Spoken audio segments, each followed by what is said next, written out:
High viewers, welcome to our channel. So BJP Congress పైన కక్షతోటి రాహుల్ గాంధీ అలాగే ఈ సోనియా గాంధీ పైన కూడా కక్షపూరితంగా వీళ్ళకు ఈడీ కేసులు పెట్టారని చెప్పి కూడా వీళ్ళు నిరసన కార్యక్రమం చెప్తున్నారు. ఒకసారి మాట్లాడడం. నమస్తే అన్న. సో ఏం చెప్తారు, ముందుగా కక్షతోటే నిజంగా వీళ్ళపైన ఈడీ కేసులు పెట్టారంటారా, ఏమంటారు?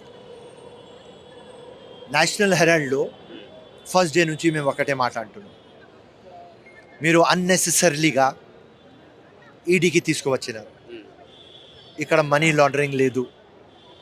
ఒకవేళ ఇది కేసు అయితే ఒక సొసైటీ కేసు ఇది. ఇలా రౌజ్ ఎవెన్యూ కోర్టులో ఛార్జ్షీట్ పెట్టినప్పుడు జడ్జ్ గారు కేటగారికలీ క్లియర్గా చెప్పినారు, ఫస్ట్ హ్యాండ్ ఇన్ఫర్మేషన్లో మనీ లాండరింగ్ లేదు, నేను ఛార్జ్షీట్ యాక్సెప్ట్ చేయను. ఇది మారల్ విక్టరీ అయిపోయింది కాంగ్రెస్ పార్టీది. సో దీంతో ఏం ప్రూవ్ అయింది? ఈడీకి కానీ, ఎలక్షన్ కమిషన్కి కానీ, సిబిఐకి కానీ, ఎలక్షన్ కమిషన్కి కానీ మీరు వెపన్ లాగా యూజ్ చేస్తున్నారు. మెహర్బానీ చేసుకొని ఆపోజిషన్కి ఇది యూజ్ చేయకండి మీరు. సో ఇలా మేము బీజేపీ ఆఫీస్ పోతున్నాం వాళ్ళకు చెప్పడానికి, ఈ లంగా దొంగ కేసు మీరు ఆపండి, ఇది అనవసరం. మన్రేగా పేరు మీరు చేంజ్ చేసినారు. మహాత్మా గాంధీ ఎందుకు చేంజ్ చేసినారు? గాంధీ పేరుతో మీకు ప్రాబ్లం. మీరు ఏమనుకుంటారు, రాహుల్ గాంధీకి, సోనియా గాంధీకి, ప్రియాంక గాంధీకి పొలిటికల్ ఫైదా అవుతుంది అని మీరు నేమ్ చేంజ్ చేసుకొని వికసిత్ భారత్ జీ రామ్జీ అని పెడతారు. రామ్జీ అంటే దేవుడు, పూజిస్తాం, ఆదరిస్తాం, రెస్పెక్ట్ చేస్తాం. కానీ రియాలిటీ ఏం? గాంధీ పేరుతో మీకు ప్రాబ్లం. గాంధీకి బద్నాం చేద్దాం, గాంధీ పేరుకి బద్నాం చేద్దాం, ఇదే మీ ప్రాబ్లం. సో గాంధీ బద్నాం గాడు. ఇండిపెండెన్స్ తెచ్చేది పార్టీ కాంగ్రెస్, తెలంగాణ తెచ్చేది పార్టీ కాంగ్రెస్. గాంధీ పేరు తీయడం వల్ల పేదలు ఏమన్నా దీనివల్ల నష్టపోయే అవకాశం ఉందంటారా? స్కీమ్ ఏం ఫరక్ కాదు, కానీ ఆ పేరుతో వీళ్ళకు ఎలర్జీ. ఎందుకంటే గాంధీ అంటే కాంగ్రెస్. సో కాంగ్రెస్ ఫినిష్ కావాలి, గాంధీ ఫినిష్ కావాలి, అది జీవితంలో కాదు. సో వాళ్ళకు చెప్పడానికి మేము పోతున్నాం, లంగా దొంగ కేసు పెట్టకండి. Right.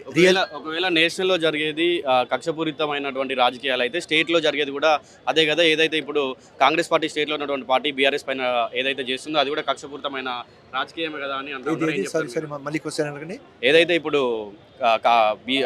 నేషనల్లో BJP party Congress party పైన ఈడీ కేసులు అవ్వచ్చు, ఇంకా మిగతా కేసులు ఏదైతే ఉందో, ఒకవేళ అది కక్షపూరితమైన రాజకీయం అయితే స్టేట్లో ఏదైతే జరుగుతుందో కాంగ్రెస్ పార్టీ బీఆర్ఎస్ పైన చేసినటువంటి ఈడీ కేసులు అవ్వచ్చు, ఏదైతే ఉందో అది ఈడీ మా చేతిలో ఉండదు.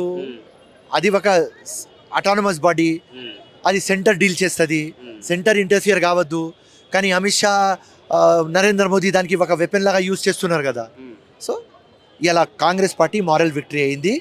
ఆ వెపన్ యూజ్ చేయకండి, లంగా దొంగ కేసులు పెట్టకండి, అదే మేము చెప్పడానికి పోతున్నాం. వందే మాత్రం కోసం మీరు పార్లమెంట్లో టైం వేస్ట్ చేస్తున్నారు. వందే మాత్రం కాంగ్రెస్ తెచ్చింది, ఎందుకు టైం వేస్ట్ చేస్తున్నారు? 75 years తర్వాత parliament time waste. Real issues మీద మీరు మాట్లాడండి. కాంగ్రెస్ కార్యకర్త నేను. వందే మాత్రం నా నాలుక మీద ఉన్నది, నా హార్ట్లో ఉన్నది, నా మైండ్లో ఉన్నది, నా ఆత్మలో ఉన్నది, నా బాడీలో ఉన్నది. సో వందే మాత్రం లేకపోతే మేము లేం. సో అనవసరంగా అన్నెసెసరీ పాయింట్స్ మీద వీళ్ళు టైం వేస్ట్ చేస్తున్నారు. రియల్ ఇష్యూస్ మీద మాట్లాడుతున్నాం. మెహర్బానీ చేసుకొని మా మారల్ విక్టరీ అయింది. ఆ మారల్ విక్టరీకి సెలబ్రేట్ చేయడానికి మేము బీజేపీ ఆఫీస్ పోతున్నాం. జై హింద్, జై కాంగ్రెస్.